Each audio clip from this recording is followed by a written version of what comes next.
Super. Ben, bonjour à toutes et à tous. Et puis, je vais également saluer ceux et celles qui nous visitent. Et c'est vrai que c'est vraiment important pour nous de vous accueillir, d'accueillir tout un chacun. De la même manière que Christ nous a accueillis, nous voulons aussi accueillir aussi en retour. Christ nous a reçus tels que nous sommes, avec nos forces, avec nos faiblesses. Et un accueil chaleureux, un accueil vraiment d'amour de la part de Christ que nous avons vécu. Mais de la même manière aussi, nous voulons également accueillir tout un chacun. Donc voilà, soyez les bienvenus. Nous sommes heureux d'être avec vous. Et puis je voulais aussi, pour rester un peu sur le thème des annonces, de nous encourager aussi à continuer à prier pour une nouvelle salle de culte. C'est vrai que ça me fait un peu de peine de voir qu'on est aussi nombreux, enfin pas que c'est pas c'est nombreux que ça me fait de la peine, c'est plutôt le fait qu'on n'ait pas cette capacité vraiment de pleinement de bien accueillir. Ça fait des années que nous cherchons et bon là, le Seigneur n'a pas encore ouvert les portes. On peut limite se demander, mais Seigneur, mais qu'est-ce qu'on a fait de mal? Pourquoi on n'a pas encore, que tu n'as pas encore répondu? Après, je pense aussi qu'Harry a parlé d'Abraham, et effectivement, je crois que c'est qu'il avait 70 ans quand l'Éternel lui a promis d'avoir un enfant, il a dû attendre 30 ans. Et c'est long, 30 ans. Je pensais aussi à la mère aussi de Samuel, hein, Anne, je crois, ou Anna, qui elle aussi a dû attendre aussi pas mal d'années. Et Jésus aussi nous rappelle, prend la parabole de cette femme qui va voir le juge inique et qui demande de lui faire justice.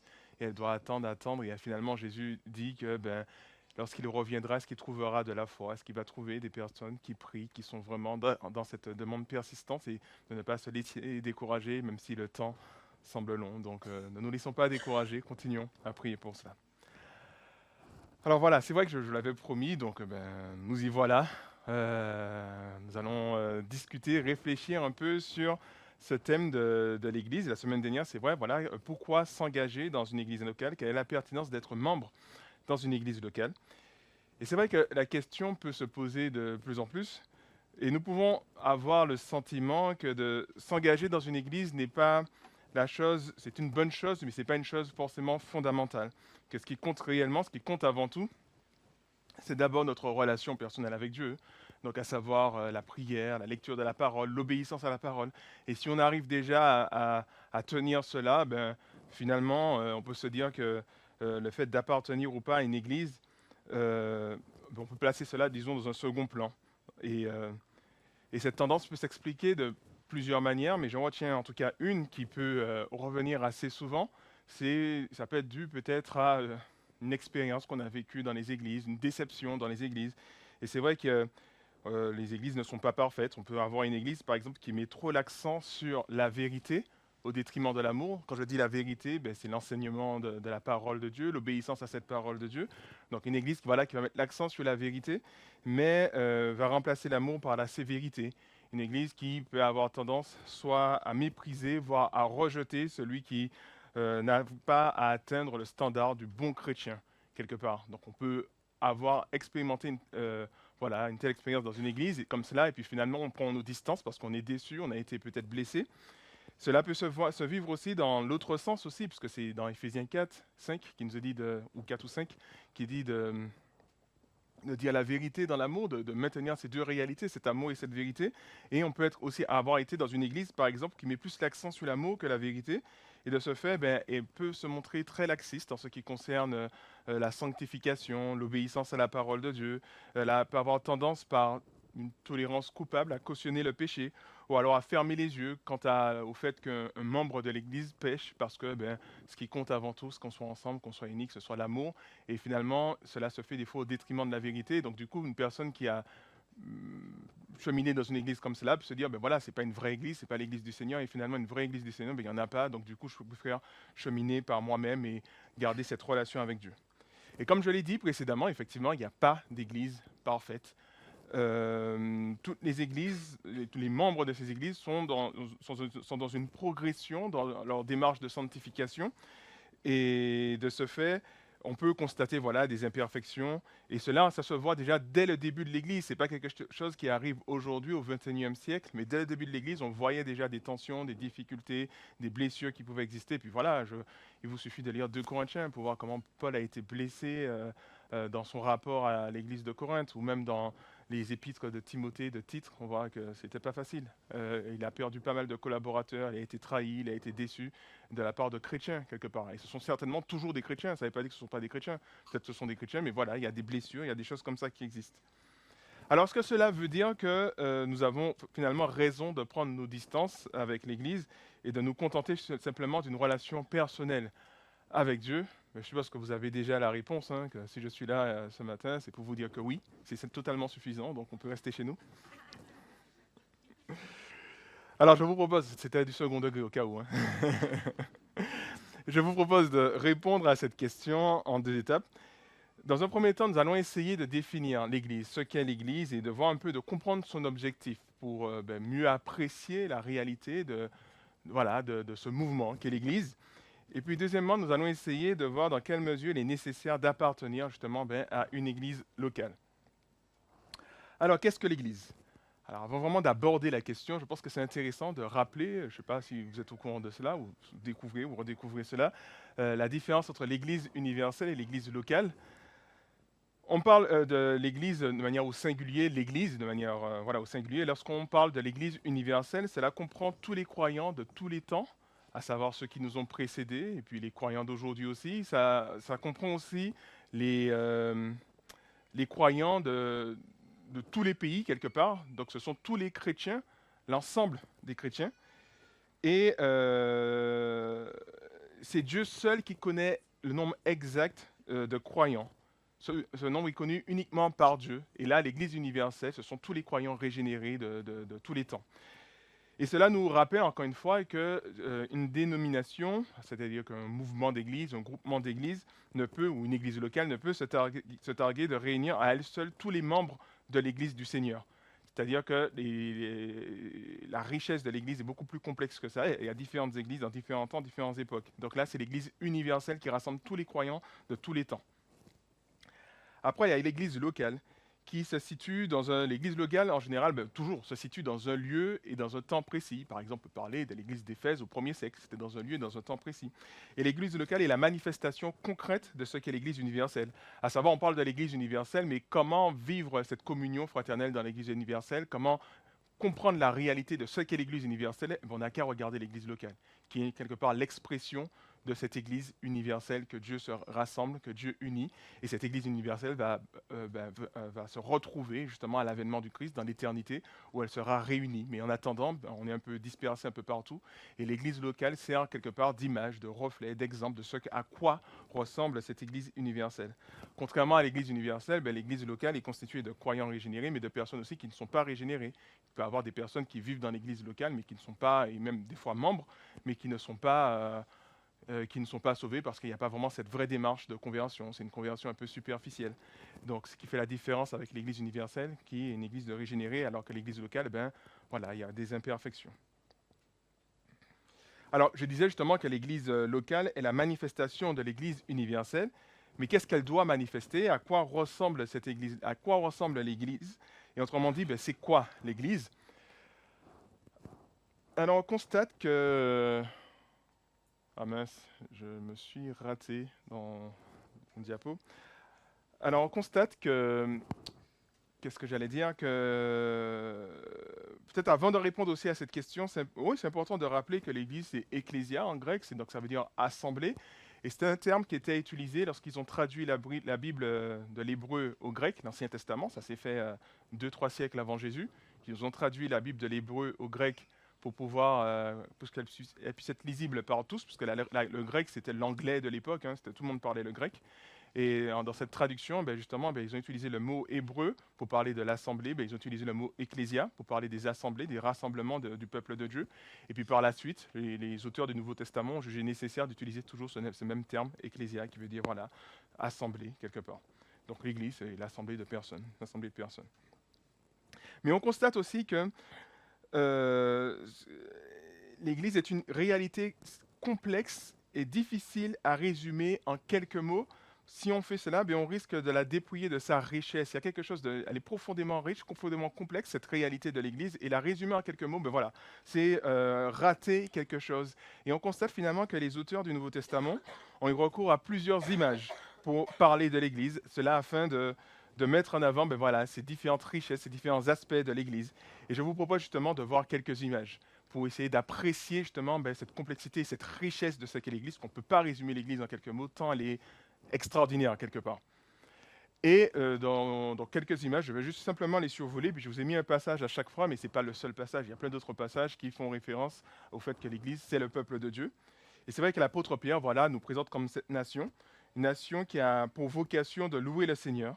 Et cette présentation est reprise de l'Ancien Testament, puisqu'il dit que vous êtes une nation sainte, et cette déclaration de Pierre est reprise de l'Ancien Testament, ce qui était dit d'Israël, maintenant cela est dit de l'Église, pour alors, montrer la continuité entre Israël et l'Ancien Testament, l'Israël de l'Ancien Testament et l'Église. C'est une certaine continuité.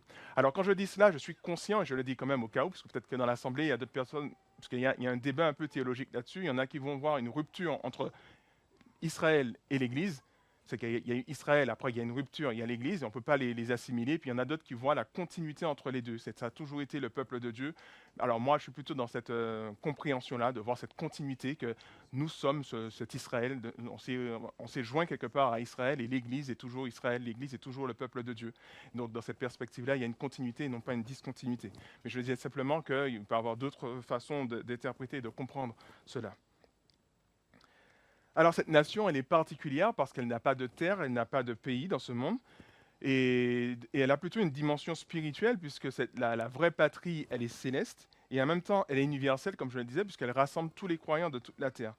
Et cette image, finalement, met l'accent sur le fait que nous sommes une communauté, l'Église est une communauté. Dieu n'est pas venu sauver des individus séparément, mais se constituer un peuple. Et c'est vrai que dans notre culture individualiste, je pense qu'on a besoin d'entendre cela, que cette réalité du peuple, cette réalité de rassemblement, plutôt que de croire que, voilà, que c'est ma relation personnelle avec Dieu, je n'ai pas besoin des uns et des autres. Dieu est venu justement se constituer un peuple, pas des individus séparés. Et cela nous rappelle finalement aussi que nous sommes quelque part concitoyens, il y a une certaine appartenance dans l'idée de peuple de Dieu. Alors c'est vrai que moi, ça peut nous faire réfléchir en réalisant que l'Église, c'est le peuple de Dieu, c'est une nation quelque part. Je me rappelle, moi, quand j'étais en Angleterre, j'étais à la campagne, et donc du coup, il n'y avait pas beaucoup de Noirs là-bas, j'étais quasiment le seul Noir. Et j'avais des amis là-bas, et j'avais un ami en particulier, j'étais très proche de lui, on s'entendait bien. Et les rares fois où on croisait des Noirs, il avait tendance à me dire « Ah Xavier, tiens, ta famille ». Alors, on peut dire que ouais, quand même, c'est raciste quand même de dire cela. Mais cela n'empêche que quand je voyais ces noirs-là, il y avait quelque chose, il y avait un regard. C'était pas perceptible, il y avait un truc, on se disait, ouais, tu sais, voilà, frère, tu sais, il y avait un truc qui se faisait parce que, voilà, je reconnaissais qu'on est du même clan, quelque part. Alors, c'est d'autant plus vrai quand ce qui peut me faire vivre une belle journée, par exemple, parce que je ne suis pas à Carrefour, Leclerc, enfin, voilà, je fais mes affaires, je fais mes emplettes et tout, et puis j'entends à côté de moi quelqu'un parler créole. Alors là, franchement, je me dis, franchement, je suis content, quoi. Ça me fait toujours plaisir de voir des Antillais ou d'aller entendre simplement parler créole. Et ça montre simplement, en fait, que, voilà, limite, on appartient quelque part à un même peuple, et il y a toujours cette joie, ce côté, cette appartenance. Et il y a un peu cette réalité aussi dans l'Église, ce côté concitoyen, ce côté, finalement, voilà, vous arrivez dans un nouveau travail, vous apprenez qu'un tel est chrétien, tout de suite, on est proche, quoi, quelque part, ou à l'école, ou peu importe le milieu où vous êtes, vous entendez un tel est chrétien, tout de suite, ça crée un peu cette proximité, parce que ouais, on fait partie du même peuple, quelque part. Donc voilà, l'Église, le peuple de Dieu, nous sommes des concitoyens, il y a un peu ce rapprochement, on a cette même patrie céleste. Et puis aussi l'Église, le temple de Dieu. On retrouve cette image voilà, dans 1 Corinthiens, dans Éphésiens, dans 1 Pierre. Alors moi j'ai pris 1 Corinthiens 3, Éphésiens chapitre 2, verset 19, 1 Pierre chapitre 2, verset 4. Et cette image met l'accent sur la présence de Dieu au sein de son peuple. Dieu qui habite dans son temple, qui se manifeste de manière particulière lorsque l'Église se rassemble. Lorsque l'Église se rassemble, Dieu est là, Dieu est présent. Nous sommes le temple de Dieu. Il y a quelque chose d'assez extraordinaire dans tout cela. Nous sommes le temple aussi du Saint-Esprit, nous dit la parole. C'est toujours dans la même continuité, puisque le Saint-Esprit habite là, donc Dieu habite là. Dans Matthieu 18, verset 20, il nous dit que là où 2 ou 3 sont réunis, je suis au milieu d'eux. Donc c'est pour une discipline, mais cela n'empêche que c'est une réalité, que lorsque nous nous rassemblons, Dieu est présent. Il y a quelque chose d'assez extraordinaire dans le fait de se réunir. Et lorsqu'on comprend cela, je ne pourrais pas trop détailler cela, mais lorsqu'on comprend cette réalité temple de Dieu, peut-être que ça nous fait revoir peut-être nos priorités et nous dire que peut-être je vais éviter de rater les rassemblements parce qu'il y a quelque chose de spécial. Il y a la présence de Dieu et c'est une grâce d'avoir cette présence de Dieu. Alors l'Église n'est pas seulement une nation sainte de Dieu, mais elle est aussi l'épouse de Christ.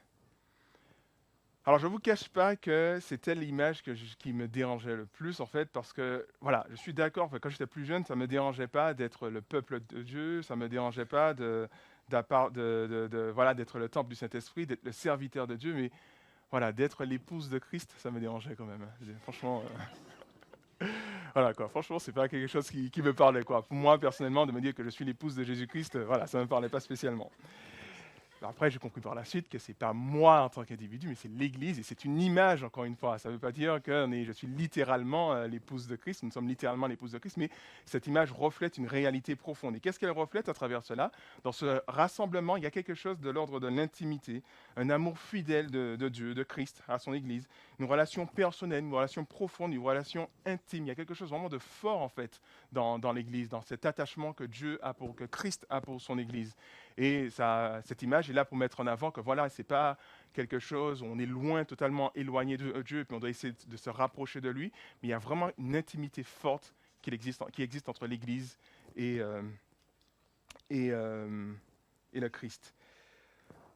Une autre image encore qui est le corps, et le corps cette fois-ci va mettre en avant le côté l'interdépendance, parce que là jusque-là on a parlé qu'on est une nation, qu'on est le temple de Dieu, qu'on a cette relation intime avec Dieu, enfin cette relation vraiment profonde avec Dieu, mais il y a aussi l'idée qu'il y a une relation aussi entre nous, on est interdépendants, on ne peut pas se faire l'économie quelque part de l'autre.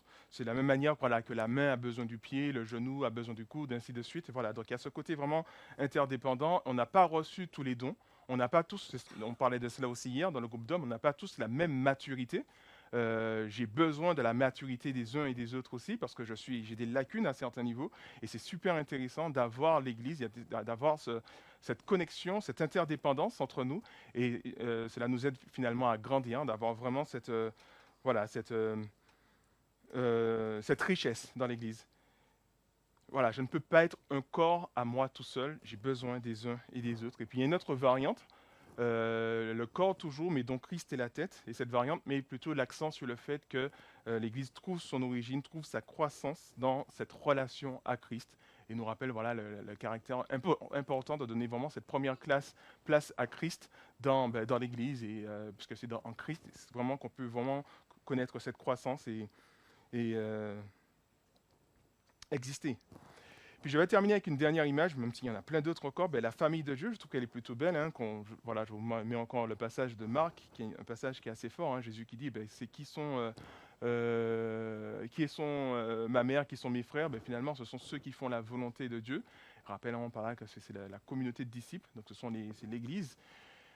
Et c'est particulièrement fort parce que, il le dit à une époque où, dans un contexte où c'est un contexte très collectif, où c'est important de donner la première place au groupe. L'individu n'a pas vraiment d'importance par lui-même, il trouve son sens parce qu'il appartient à un groupe et un caractère collectif. Et de là, de rejeter son groupe pour appartenir à un autre groupe, ça pouvait être vraiment choquant pour les gens de l'époque d'entendre cela. Parce qu'on imaginait que voilà, chaque individu a un fort devoir vis-à-vis de sa famille, et Jésus prend ses distances par rapport à sa famille pour montrer quelle est sa véritable famille. Donc ça pouvait choquer à l'époque.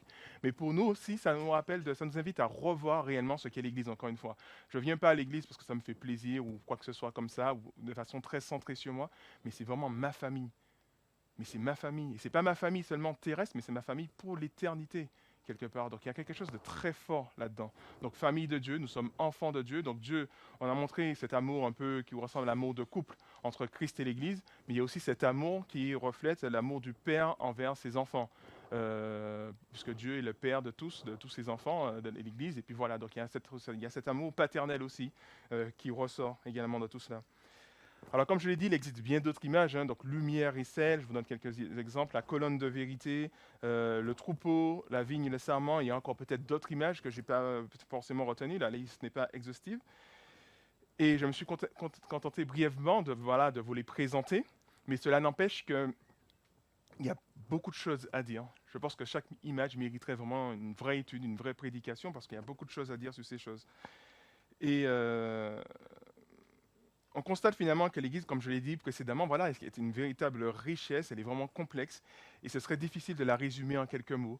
Ce serait difficile de s'arrêter sur une seule image, mais on est obligé de prendre toutes ces images-là, de les rassembler, de les avoir en tête, pour essayer plus ou moins d'appréhender la beauté de ce qu'est l'Église. Ce qui fait de l'Église finalement une institution vraiment miraculeuse, dans le sens que, humainement parlant, il serait impossible à l'homme de créer cela, de susciter un tel rassemblement avec cette complexité, avec cette richesse.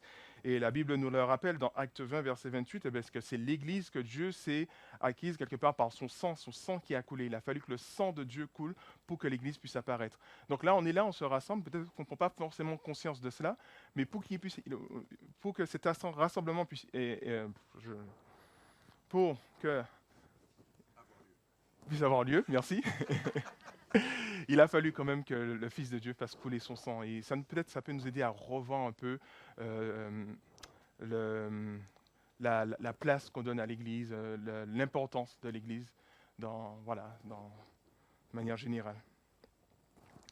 Alors, on a vu ce qu'est l'Église, on a vu un peu sa richesse, sa complexité, sa beauté, on a vu son caractère, même un caractère plutôt miraculeux, puisque comme encore une fois, Dieu a dû intervenir, ce n'est pas quelque chose d'humain, les hommes n'auraient pas pu créer cela. Maintenant, on va voir les objectifs de l'Église, donc je retiens 4, je serai assez bref aussi là-dessus. Donc premièrement, le premier objectif, c'est de célébrer bien haut la gloire de Dieu, on l'a vu dans Éphésiens, dans 1 Pierre chapitre 2, versets 4 à 9. Et c'est vrai que c'est important de nous rappeler cela. L'homme étant fondamentalement adorateur, il trouve toute sa joie dans l'adoration, non pas de la création, mais de son créateur. Et ça, c'est important de comprendre cette réalité, qu'on va toujours chercher à donner la première place à quelque chose. Si ce n'est pas Dieu, ce sera autre chose. Dans Romains chapitre 1, il nous dit que les hommes ont abandonné le Créateur pour adorer la créature, pour donner une première place à une certaine chose dans sa vie. Et finalement, cette chose qui prend cette première place va diriger, va dicter sa vie, va conditionner sa vie, et il va vivre pour cette chose. En préparant ce message, je pensais aussi à ce chant, Tout pour sa gloire, de Matt Marvin, je crois. Euh, oui, voilà, chaque moment de ma vie, je veux tout faire pour ta gloire, je veux vraiment te donner, te glorifier dans tout ce que je fais. Et c'est fondamentalement ça, le rôle de l'Église, de glorifier Dieu. Et d'ailleurs, cette glorification, cette adoration, ce culte continuera dans l'éternité. Et donc ça nous montre que la première chose, quand Dieu a rassemblé l'Église, c'est d'abord pour la gloire de Dieu.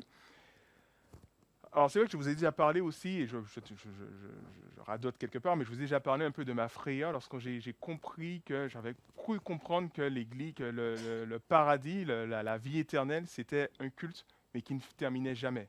Et je vous ai fait part de ma déception par rapport à cela, quand j'étais plus jeune. Je disais, franchement, un culte du dimanche, mais qui termine jamais pour l'éternité. Et l'autre perspective, c'était soit l'enfer, soit ça. Franchement, j'étais pas très content.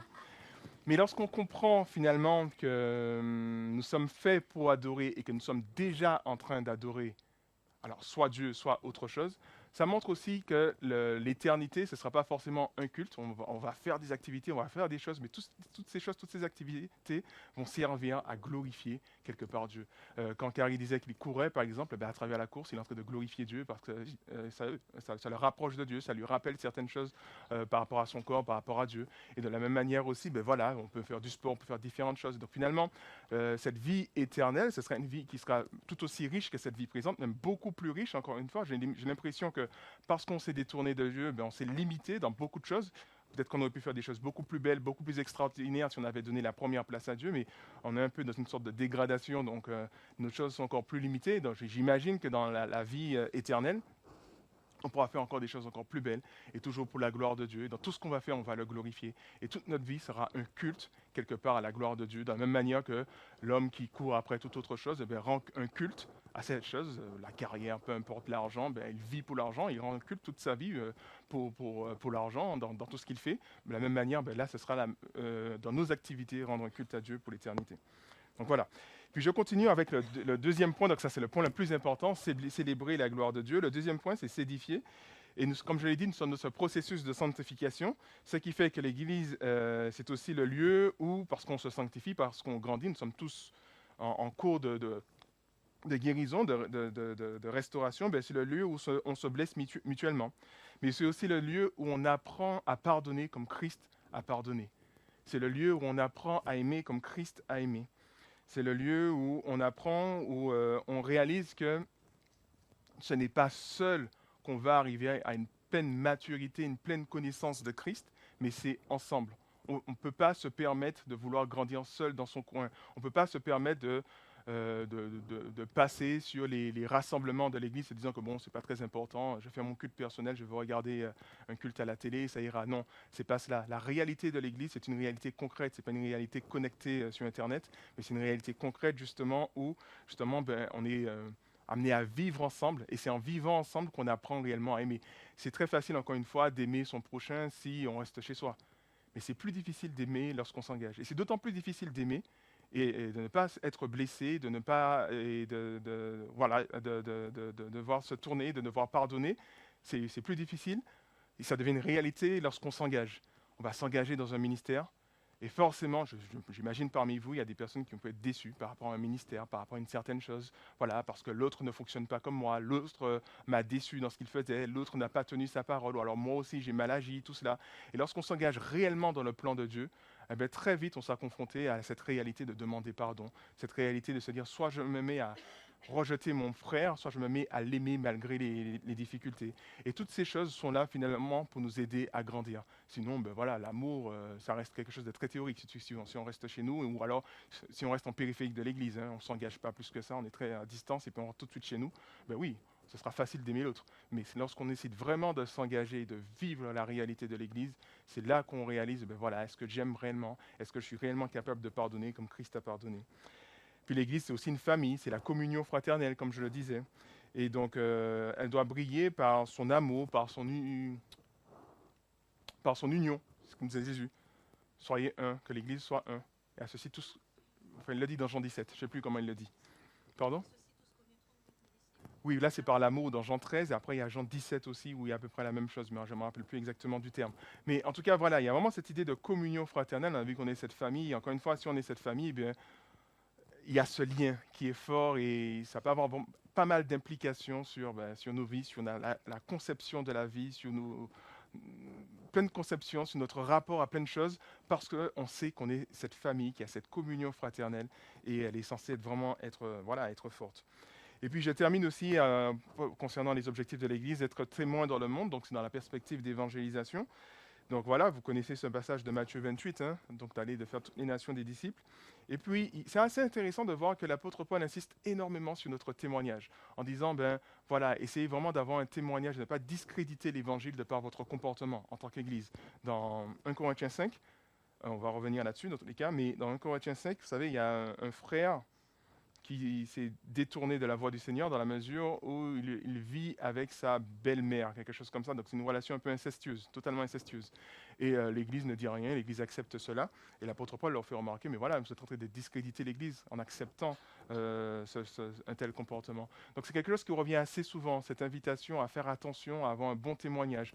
Dans l'épître de Pierre, c'est pareil. Vous lisez la première épître de Pierre, et constamment Pierre a aussi rappelle cette réalité d'avoir un bon témoignage, d'être toujours prêt voilà, à témoigner de notre foi, de notre espérance, et puis d'avoir un bon comportement vis-à-vis des uns et des autres, quitte à souffrir parce que vous avez ce bon comportement. Il vaut mieux souffrir parce que vous avez un bon comportement que plutôt de souffrir parce que vous avez mal agi, quelque part. Et donc Pierre ne cesse de rappeler cela. Alors finalement, lorsqu'on prend le temps de réaliser que l'Église s'inscrit voilà, dans le plan de Dieu, et elle est une réalité riche et complexe, à travers laquelle Dieu veut accomplir son plan pour nous, mais pour ce monde, alors nous comprenons que ce serait dommage de vivre cela à distance quelque part, comme je disais encore une fois en périphérique. Il y a vraiment ce plan qui s'est mis en place, le royaume de Dieu est en train de se propager, de grandir à travers déjà son peuple, et ce serait dommage de se mettre à côté de ce royaume, de ce plan qui aura des répercussions éternelles. Et comme je l'ai dit, c'est vrai que voilà, la souffrance existe lorsqu'on s'engage dans le plan de Dieu. On sera blessé par les uns, par les autres, mais dans sa sagesse infinie, Dieu sait utiliser ces disputes, ces blessures pour se glorifier lorsque le peuple décide vraiment d'être fidèle aussi à Dieu. Donc ce n'est pas quelque chose de fondamentalement négatif, qu'il y ait des difficultés dans l'Église, c'est un peu normal compte tenu que nous sommes des imparfaits, mais cela n'empêche que, voilà, que Dieu utilise cela pour se glorifier, pour nous transformer, pour souder l'Église, pour unir l'Église quelque part. Et donc ça, c'est vraiment fondamental. Alors, comment entrer dans ce plan de Dieu? Et là, on arrive maintenant un peu plus à la question, voilà, être membre d'une église locale. Alors, devenir membre d'une église locale, alors, est-ce que cette notion existe dans le Nouveau Testament? Est-ce que, je vous pose la question, est-ce que cette notion existe dans le Nouveau Testament, être membre d'une église locale? Est-ce que vous avez déjà lu ça?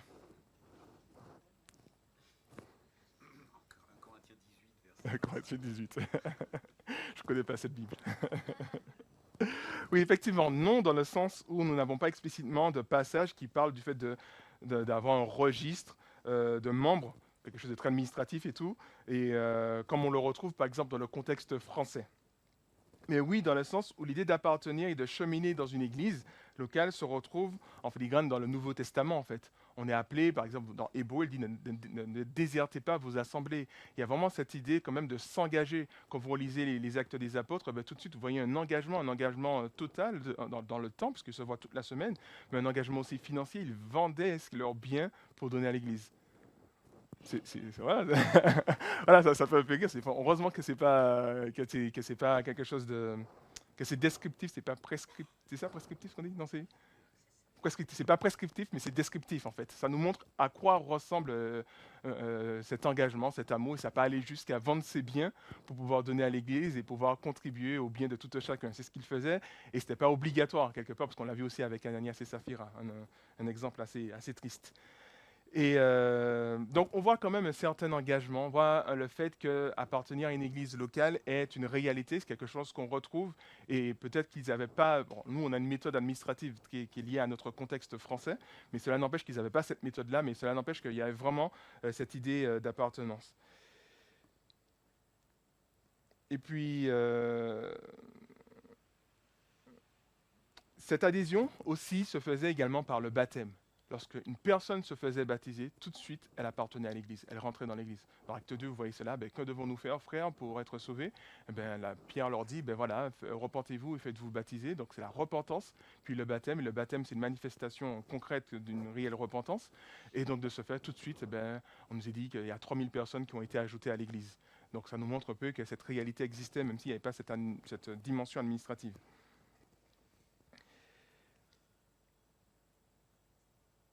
Et puis l'Église aussi, comme il y a l'idée que l'Église accueille les personnes qui se font baptiser, il y a aussi l'idée que devenir membre d'une Église locale, que l'Église, c'est le lieu où on fait le tri entre ceux qui appartiennent au royaume de Dieu et ceux qui n'appartiennent pas à ce royaume de Dieu. Et on retrouve cela dans Matthieu 16. Alors, je ne vais pas forcément le lire, mais je vous l'ai projeté, mais dans Matthieu 16, il est dit en gros que Jésus demande « Qui dites-vous que je suis ?» Pierre donne la bonne réponse, disant que tu es le Messie. Et puis ensuite, le verset 17 lui dit, voilà, tu es heureux, Simon, fils de Jonas, car ce n'est pas de toi-même que tu as trouvé cela, c'est mon Père céleste qui te l'a révélé. Et moi, je te le déclare, tu es Pierre, et sur cette pierre, je bâtirai mon église, contre laquelle la mort elle-même ne pourra rien. Je te donnerai les clés du royaume des cieux. Tout ce que tu interdiras sur la terre sera interdit aux yeux de Dieu, et tout ce que tu autoriseras sur la terre sera autorisé aux yeux de Dieu. Donc, il donne une certaine responsabilité à Pierre. Alors, Pierre, pourquoi Pierre? Parce que c'est le représentant des 12. Il répond au nom des 12. Et Jésus lui donne cette responsabilité en tenant compte de cette confession de foi. C'est la première confession de foi, quelque part. Tu es le Messie, tu es le Christ, tu es celui qui a été envoyé par le Père pour sauver Israël et sauver le monde. Et Jésus, qui entend cela, reconnaît que Pierre est arrivé à une bonne compréhension de qui il est et lui dit voilà, que vous êtes déjà l'Église et vous avez cette responsabilité d'accueillir ceux qui ont une bonne confession de foi et de rejeter ceux qui n'ont pas cette confession de foi. Alors, c'est intéressant de voir que ce n'est pas seulement Pierre qui a cette responsabilité, puisque dans Matthieu 18, verset 18, on voit que dans une question de discipline, Jésus dit que c'est l'Église maintenant qui va exclure celui qui n'a pas la bonne confession de foi, qui n'a pas le bon comportement, quelque part. Dans 1 Corinthiens 5, l'apôtre Paul leur dit, mais vous avez dû exclure cet homme qui commet cet inceste, quelque part. Donc, l'Église a la responsabilité aussi d'accueillir, ou quelque part, d'exclure aussi la personne qui n'entre pas qui ne confesse pas la bonne foi en Christ. Et puis je reviens un peu sur Pierre, et c'est intéressant de voir aussi que dans les différentes étapes de l'ouverture de l'Église, dans Acte 2, l'Église se constitue avec les 3000 personnes qui vont rejoindre, ce sont des Juifs. J'ai noté, mais je ne suis pas sûr, mais je crois que c'est dans Acte 8, l'Église s'ouvre aux Samaritains, parce que vous serez mes témoins en Judée, en Samarie et sur toute la terre. Ça s'ouvre en Judée avec les Juifs, en Samarie avec les Samaritains, qui étaient des Juifs un peu, qui n'étaient pas totalement Juifs, mais qui n'étaient pas totalement païens. Et puis ensuite, dans Acte 10, l'Église s'ouvre avec l'adhésion des païens, parce que c'est Corneille qui reçoit le Saint-Esprit. Et à chaque étape, Pierre est présent, montrant par là qu'il a ce rôle un peu de responsable, comme Jésus le lui disait. Mais finalement, cette responsabilité s'applique aussi à l'Église, qui a ce devoir aussi de reconnaître celui qui a la bonne confession de foi, et puis d'exclure celui qui n'a pas cette bonne confession de foi. Alors, comme je l'ai dit, le critère d'admission s'appuie sur l'enseignement apostolique. C'est parce que nous avons reçu l'enseignement des apôtres, personne n'a vu Jésus, et nous croyons le témoignage des apôtres. Et Pierre le dit, ou Jean le dit aussi, nous l'avons vu, et nous vous en parlons, justement. C'est ce que Jean dit dans la première épître de Jean.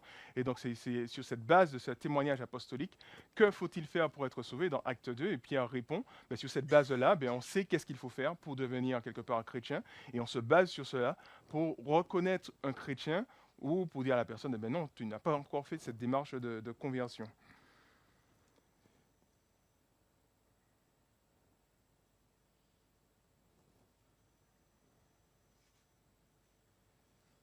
Alors l'Église locale qui se veut être fidèle à l'enseignement des apôtres, a ce devoir d'accueillir ceux qui confessent cette foi ou d'exclure ceux qui n'ont pas cette foi. Et finalement, être membre d'une Église locale revient à être officiellement reconnu comme étant un chrétien. Et en fait, c'est assez intéressant. Comment devenir un chrétien ? Comment être chrétien ? Fondamentalement, on a besoin des uns et des autres. De la même manière qu'on a besoin des uns et des autres pour être baptisés aussi. On ne peut pas s'auto-baptiser. Je ne vais pas venir dans ma salle de bain et me baptiser tout seul. J'ai besoin de frères qui est déjà chrétien, qui puissent me baptiser. Et en me baptisant, il reconnaît qu'il y a cette foi quelque part qui est en moi. Mais de la même manière aussi, l'Église a cette responsabilité de reconnaître celui qui est chrétien et de reconnaître celui qui ne l'est pas. Et et c'est le rôle de l'Église locale de reconnaître qui est chrétien ou pas. Puis c'est intéressant aussi de voir que dans le Nouveau Testament, est-ce que je l'ai noté ? Dans le Nouveau Testament, il y a cette notion qui revient assez souvent, c'est les lettres de recommandation. Par exemple, dans Acte 18, c'est Apollos qui était quelqu'un qui avait cette attirance pour la loi de l'Éternel, la loi de Dieu, puis finalement il va rencontrer Priscille et Aquilas qui vont enseigner Apollos, et eux, ils vont envoyer justement une lettre de recommandation à d'autres frères montrant que oui, c'est un vrai chrétien, quelque part. Parce que Apollos ne pouvait pas arriver dans une église et puis dire comme ça, je suis chrétien. Il dit, ouais, mais tu sors d'où quelle est quelque part ta recommandation ? Quelle est ton église ? Quelle église qui t'a reconnu comme un chrétien ? Donc il y avait un peu, en tout cas, cet aspect-là, et puis on retrouve ça tout au long. L'apôtre Paul dit que vous êtes ma lettre de recommandation, parce que dans 2 Corinthiens, me semble-t-il, il y avait de super apôtres, qui étaient de faux prophètes bien souvent, qui venaient avec des lettres de recommandation, tout ça, montrant qu'ils avaient machin. Et l'apôtre Paul dit, mais moi, vous êtes ma lettre de recommandation, vous êtes le fruit de mon ministère quelque part. Donc il y a un peu cet aspect-là. Alors il y a quand même une petite précision à apporter par rapport à cela. Alors l'église locale n'est pas infaillible. Elle peut se tromper dans son jugement, en acceptant ou en refusant quelqu'un. Et ça, c'est important de connaître cela. Ou alors, elle peut aussi s'écarter de l'enseignement apostolique. Et cela est une réalité. Comme je l'ai dit précédemment, on peut avoir une église qui met trop l'accent sur la vérité et pas assez sur l'amour, une autre église qui met trop l'accent sur l'amour mais pas assez la vérité. Et là, elle s'écarte de l'enseignement apostolique. Et donc, de ce fait, l'église locale peut être infaillible dans tout cela. Donc, elle peut se tromper dans le fait d'accepter ou de refuser. Cela n'empêche qu'elle a reçu la responsabilité, sans être infaillible, de reconnaître les chrétiens. C'est une institution, c'est quelque chose qui a été installé par Dieu, et Dieu voulait cela, que l'Église ait ce rôle-là. Et c'est l'Église, à travers notamment la discipline, peut exclure, considérer cette personne comme un païen, ou considérer cette personne comme un frère. Elle a reçu cette responsabilité. Et même si elle est faillible, de la même manière aussi que l'État a reçu la responsabilité de légiférer sur la vie de la société, dans Romains, je ne sais plus combien, 12 je crois, où il est dit que au 13, de se soumettre aux autorités, que ces autorités-là viennent de Dieu, même si ces autorités peuvent se tromper également. On est amené à se soumettre aux autorités de l'État, l'autorité de l'État, et on est amené aussi à se soumettre, par exemple, aux parents. C'est ce qu'on demande aux enfants. Et les parents aussi peuvent aussi se tromper. Donc cela n'empêche que même si ces réalités ne sont pas infaillibles, Dieu a instauré ces choses et veut que justement que l'Église joue son rôle quelque part en accueillant ou en refusant certaines personnes, et même s'il peut y avoir des erreurs, et voilà. Et on peut préciser aussi que le fait de ne pas être membre d'une église locale ne veut pas dire qu'on n'est pas chrétien, encore une fois, puisque l'église locale n'est que le reflet de l'église universelle. On peut ne pas être membre d'une église locale, mais cela n'empêche qu'on appartient à cette église universelle aussi. Mais c'est vrai que l'église locale rend quelque chose de plus tangible, quelque part. À travers cela, ben voilà, quand on appartient à une église locale, ben on est en train de dire ben oui, qu'il y a d'autres frères qui confirment que je suis un véritable disciple de Christ et que je vis en conformité avec ma confession de foi. Donc c'est aussi cela le rôle de l'église. Alors, je vous pose une question pour vous faire un peu participer. Quelle est la différence entre deux chrétiens qui appartiennent à la même communauté et deux autres chrétiens qui appartiennent à deux communautés différentes? Là, je vais la reformuler. Quelle est la distinction entre deux chrétiens membres d'une même communauté et deux chrétiens n'appartenant pas à la même communauté?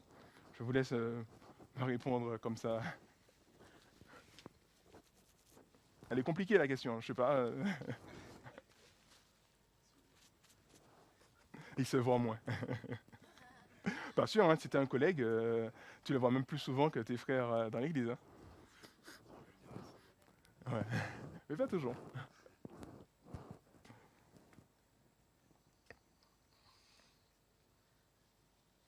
Alors, je vous laisse encore un peu réfléchir et puis je vais.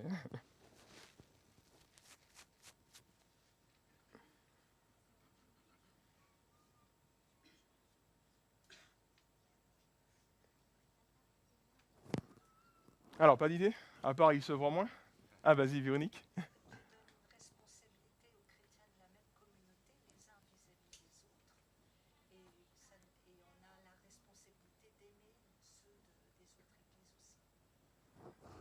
Mais oui, totalement. C'est ce que j'allais dire aussi. Oui, voilà. Enfin, bon.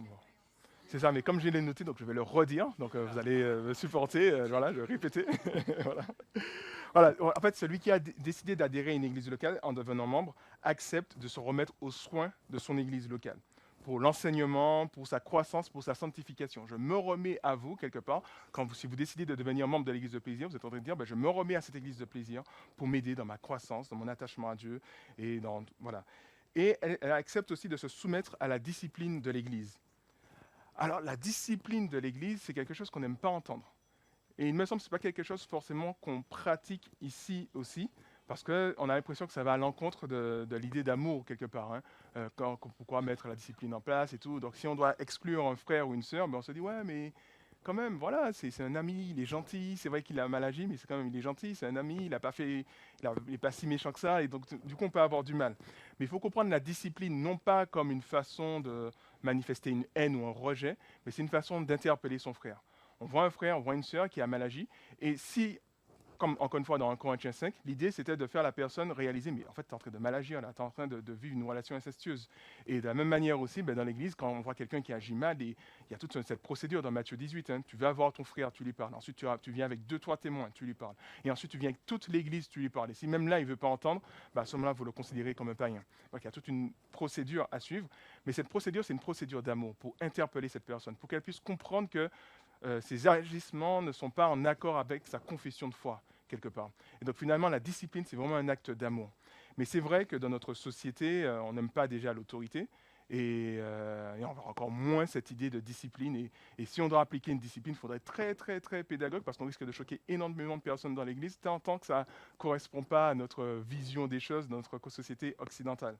Et quand je disais justement que dans une Église qui peut mettre trop l'accent sur la vérité ou trop l'accent sur l'amour, ben peut-être que chez nous, on peut mettre un peu trop l'accent sur l'amour, par exemple. Donc on va tolérer le mal. On va se dire, ouais, mais c'est un frère et tout, donc c'est vrai qu'il a mal agi, mais c'est pas grave, on fait taire la chose. Ou on a même peur d'aller le confronter parce que on n'aime pas la confrontation, on n'aime pas le fait de créer cette situation difficile. Mais ça, c'est de l'amour. Quand tu vas confronter ton frère, c'est difficile. Hein. C'est difficile de venir le voir et de dire, mais écoute, tu as mal agi dans telle circonstance, on peut faire taire la chose et passer à autre chose. Mais ça, c'est un acte d'amour. Ouais, si on le fait dans les bonnes dispositions aussi. Si on le fait pour l'écraser, l'humilier, le mépriser, ben, ce n'est pas une bonne chose. Mais si on le fait dans les bonnes dispositions, ben, ça, c'est un acte d'amour et ça, c'est un sacrifice, des fois, de le faire. D'aller voir l'autre et de lui dire la vérité. Ce n'est pas facile de dire la vérité. Donc voilà, c'est pour nous aussi de nous rappeler cela, que la discipline existe et que c'est important ben, de voir ben, est-ce que les membres qui sont dans l'Église sont toujours, est-ce que leur comportement reflète leur confession de foi quelque part. Est-ce qu'il n'y a pas un décalage entre les deux? Et l'Église doit veiller à cela. Alors la différence, comme l'a dit Véronique, c'est que je ne peux pas utiliser cette procédure quelque part vis-à-vis d'un frère d'une autre communauté. C'est la communauté qui a c'est sa communauté qui a cette responsabilité. Mais moi, j'ai une responsabilité beaucoup plus forte vis-à-vis de ceux qui appartiennent à ma communauté. Voilà, donc on a une certaine redevabilité et une responsabilité envers les frères et sœurs de la même communauté comparé à celui d'une autre assemblée. Et un frère d'une autre église ne peut pas non plus totalement suivre ce processus de Matthieu 18. Parce que, encore une fois, on n'est pas dans la même église. Alors, s'engager, j'ai bientôt terminé, hein. Je sais que c'est un peu long, mais il me reste encore peut-être 30 minutes. Non, c'est pas vrai, moins que ça. Moins que ça.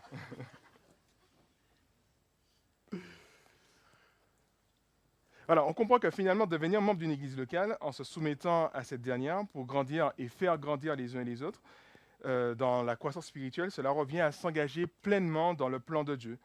De plus, ce n'est qu'en s'engageant pleinement dans l'église locale que nous allons pouvoir vivre et démontrer les différentes richesses de l'église du Seigneur. Sinon, ça peut rester très théorique. Mais c'est seulement qu'on cherche vraiment à vivre cela que ça va devenir très pratique, très visible aux yeux des autres. Et c'est vrai que je ne peux pas servir tous les chrétiens, mais je peux servir les chrétiens de mon église. Je ne peux pas veiller sur tous les chrétiens, mais je peux veiller sur les frères de mon église. Je ne peux pas non plus vivre une relation fraternelle avec tous les chrétiens, ils sont trop nombreux, mais je peux le faire avec les personnes de mon église locale. Et je ne peux pas reconnaître officiellement la confession de foi de tous les chrétiens, mais je peux le faire avec les membres de mon église, encore une fois. Alors finalement, le contexte français, avec les exigences administratives, à savoir le fait de devenir membre avec toute cette procédure, ou encore le conseil d'administration, ou encore les AG, toutes ces choses, en fait, peuvent servir comme instrument pour vivre les réalités spirituelles. Il ne faut pas qu'elles prennent le dessus en se disant qu'on devient une sorte d'association purement humaine, mais ces choses-là peuvent servir, peuvent être utiles. Et c'est vrai qu'à travers justement le fait d'admission, devenir membre, ça permet, comme j'ai dit, de reconnaître un vrai chrétien. Le fait aussi d'avoir les AG, ça nous permet de faire ce travail d'introspection, de faire ce travail, savoir mais quelle direction qu'on veut prendre, se rassembler en tant que membre, réfléchir sur notre Église. Ça peut être un temps aussi de prière, un temps, voilà, et ça peut être différents temps assez importants où ce sont les membres qui se sont vraiment engagés, se rassemblent pour savoir quelle direction qu'on va prendre, qu'est-ce que Dieu veut nous dire, dans quelle direction on va aller, ou même, voilà, est-ce qu'il y a quelque chose à revoir dans notre façon de faire. Donc les AG, il n'y a pas seulement cette dimension administrative, mais il y a aussi cette dimension spirituelle, et je termine. Parce que je sens que vous êtes fatigués. En conclusion, donc voilà, là j'ai voulu vraiment insister sur le fait que ça sert d'outil en fait, le côté administratif. Et il ne faut pas que ça prenne le dessus. Alors en conclusion, à travers cette réflexion, j'ai voulu vous montrer voilà, la richesse, la beauté de l'Église, du plan de Dieu qu'est l'Église. Et c'est une source de bénédiction pour tous les hommes et pour ce monde. Et l'invitation vous est faite justement de rejoindre ce plan. Et la question est de vous demander à quel degré vous voulez vous engager dans le plan de Dieu. Vous pouvez vous engager dans le plan de Dieu en ne devenant pas membre et puis en restant en périphérique et puis en regardant les choses comme cela. Ou alors vous pouvez vous engager en devenant pleinement membre et puis en servant. On a vu dans les annonces aimer, servir, impacter quelque part. Et bien voilà, on veut s'inscrire dans le plan de Dieu. On voit que c'est quelque chose d'extraordinaire. On voit que c'est quelque chose qui a des répercussions dans l'éternité. Ça nous parle. Eh bien Seigneur, je veux m'engager et je rentre dans l'église et je suis prêt à prendre des coups. Je suis prêt à être blessé. Je suis prêt peut-être aussi à faire du mal et à demander également pardon. Mais c'est comme ça que je vais te glorifier, en vraiment cherchant à vivre cette unité, vivre cet amour, malgré nos différences, malgré des fois le péché, malgré toutes ces choses qui existent. Mais on cherche vraiment à glorifier le nom de Dieu. Et les gens de l'extérieur voient, non, c'est pas un club en fait, l'église. Il y a quelque chose de spécial. Mais quand je viens chez vous, j'ai du mal à définir. On va dire, mais c'est normal, parce qu'il faut utiliser plusieurs images pour définir l'église. Sinon, vous n'allez pas pouvoir pleinement expliquer ce qu'est l'église du Seigneur. Voilà ce que je voulais vous partager. Je vous remercie pour votre attention.